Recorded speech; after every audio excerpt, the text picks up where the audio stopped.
See, the point is simple that nobody is going to judge you on what you know, but on the basis of what you deliver. And that is the golden rule in life. And same applies in UPSC. कोई नहीं देखने वाला आपने 2 साल 2.5 साल क्या मेहनत की है. Examiner is only going to judge you on what you are going to deliver in those 150 to 200 words. So you need to learn the art of writing answers. That is very important area.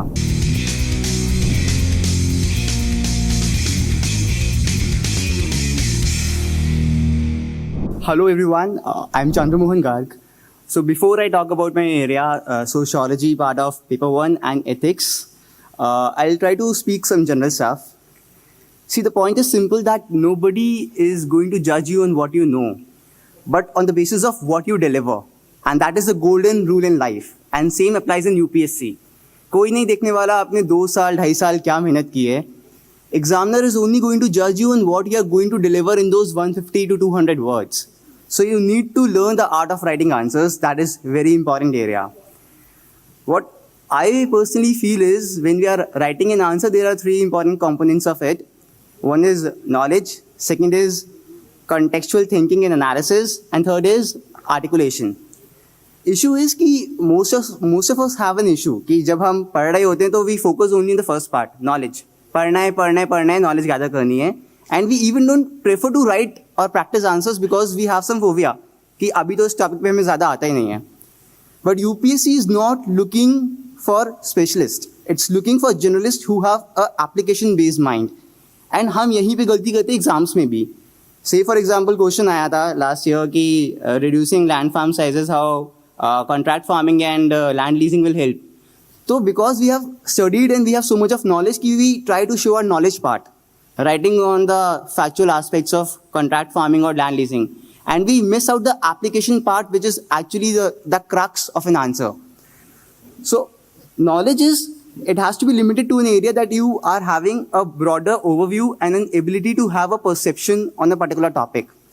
Next part is very important, analysis and thinking in context of the question. Because every question that you get is like a problem statement and you have to evaluate it properly and write according to the context. So keep your thinking buds high always. And the last and the most important area is articulation. You might be having a lot of information, but how do you portray it in 150 to 200 words is something that you have to learn. And that you can only do through practicing answer writing. So don't think कि एक particular topic पे बहुत ज़्यादा knowledge होगी तभी I have to practice it. Start as early as possible as you can.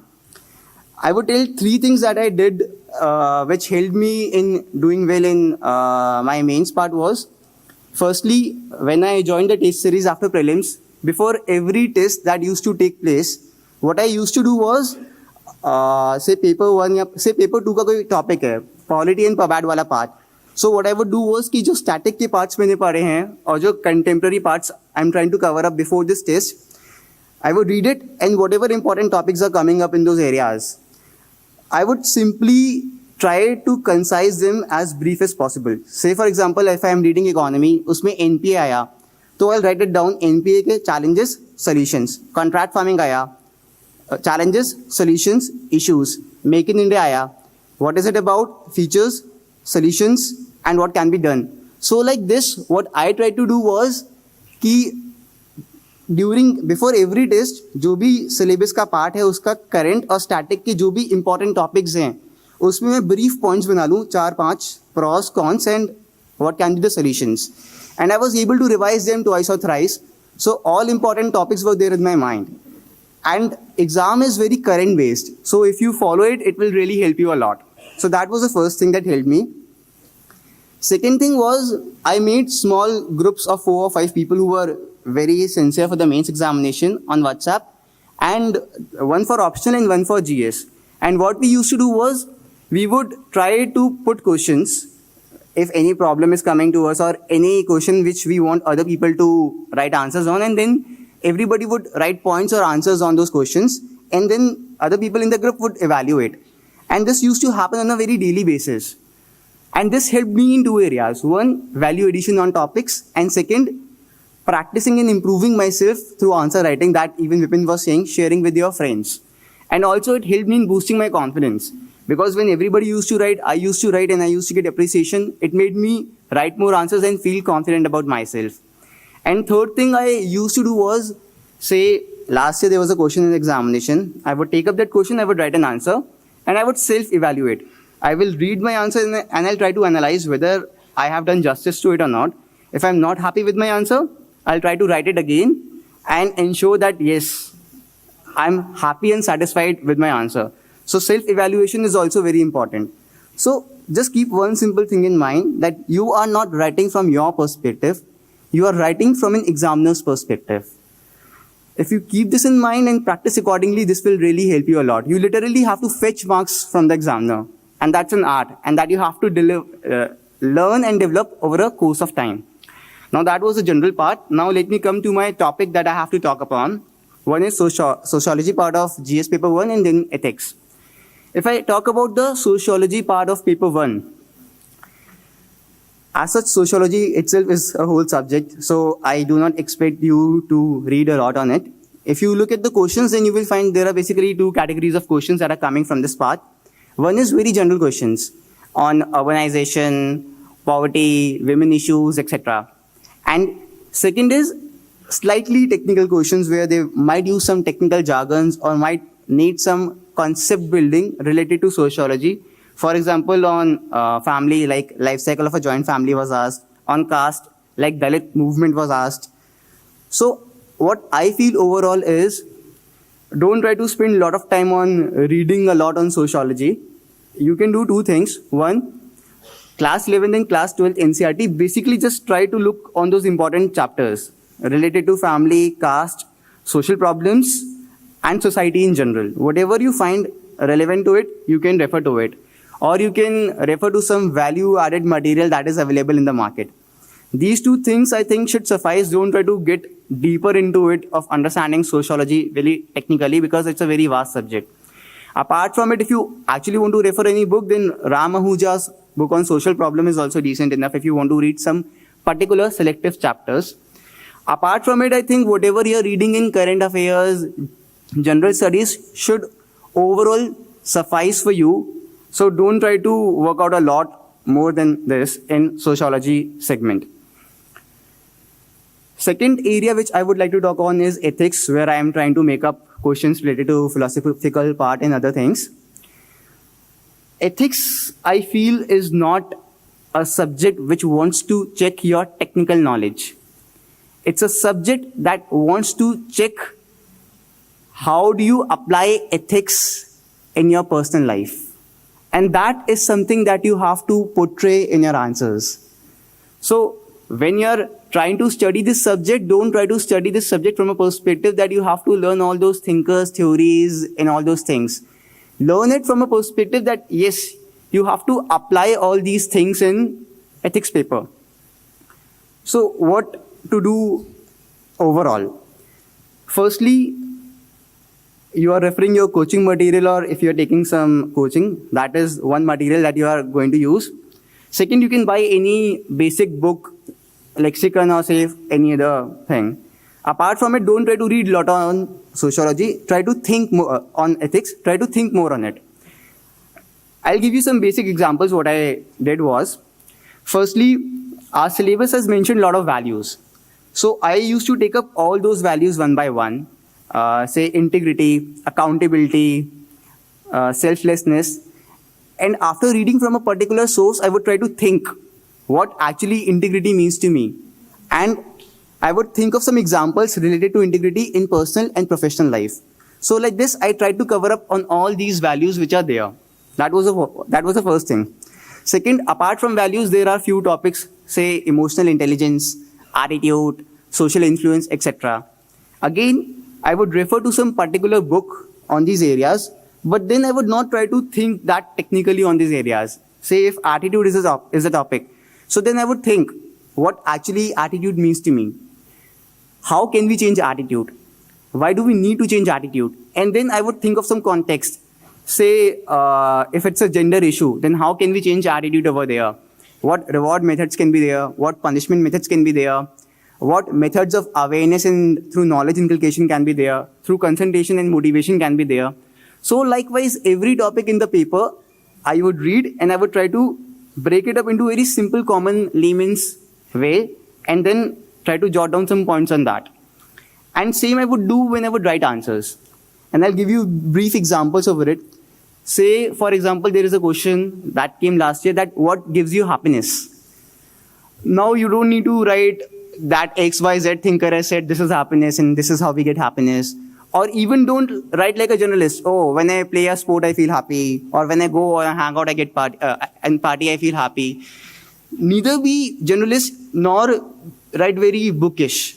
You have to use ethics in your answer and write very contextually. So if I would have to approach this question, I would try to link it with values. What makes me feel happy, I would write, if I fulfill my social responsibilities, I feel happy. I will give examples. If I perform my duties, I feel happy. I'll give examples. If I share with others, I feel happy. I will give examples. If I accomplish my personal goals, which also have a social relevance, I feel happy.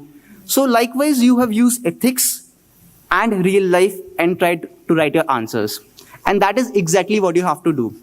And second thing that you can do is link with contemporary initiatives that are being taking place to write your answers. For example, this year there was this question on environmental ethics. So when I was writing this answer, I took the example of Ganges. That on one way we symbolizes as Mother Goddess, and on the other way we are trying to put every filth on it.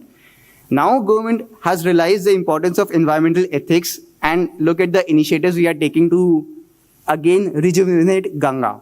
So like this, I try to relate it to contemporary examples.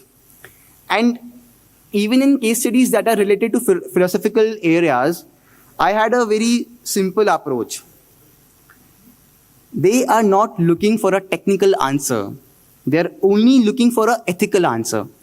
So you have to use your common sense when you're trying to give an answer and think from the ethical perspectives rather than from a manager's perspective that, yes, I will do this. You are a leader, not a manager. So keep this thing in your mind and keep yourself in the shoes of a bureaucrat or whatever role that has been specified to you. And from that logic, you have to look upon an issue. One thing. And second thing, don't try to show your knowledge over there. At times, what people would do if there is a dilemma and there are, say, 3 or 4 different areas where it has been asked that will you choose option 1, 2, 3 or 4. What people would do, they will write merits 1, 2, 3, 4, demerits 1, 2, 3, 4. That is not is being asked. You are given a situation and you have to analyze the situation. And when you're analyzing a situation, it is not the number of points that is coming to your mind. It has to be context-based and situation-based. Even if you're writing 1 point, it has to be very, very, very specific to the crux and showing a ethical relevance in that option. Not a very general or specifically whatever you want to write. Don't try to do this thing in case studies. Overall, your writing matters a lot. So you have to practice a lot in case studies and as well in writing ethics answers. Because it is not a knowledge domain area. It is a thinking domain area. So you have to keep your thinking bird's eye, read and try to make very specific notes over it. And lastly, practice answer writing on that. One more area I would just try to touch in brief and then I think Athar would discuss more on that was essay. Essay people generally don't practice a lot because what they think is कि general studies में जो पढ़ा है वो तो पढ़ लिया and वही essay में लिखना है. And यही होता है जब हम ऐसे अटेम्प्ट ही कर रहे होते हैं तो we just think अच्छा ये टॉपिक पे हमें आता है हमने लिख दिया and we feel happy यार ऐसे तो बहुत अच्छा लिख के आए थे पर नंबर नहीं मिले. The same happened with me last year. I was very happy with my essay and I was like फोड़ दिया आप तो पक्का 150 से कम देगा ही नहीं. And when I got to know my marks it was 121. So I realized at that point of time कि essay is not just throwing your knowledge on a particular topic. Essay is about building a whole outline and structure and putting up your thoughts according to the framework of the question. So this is something we have to learn. And when I practiced this year, thankfully I was able to score well and I got 149 marks and that was one big reason I was able to get a good rank. So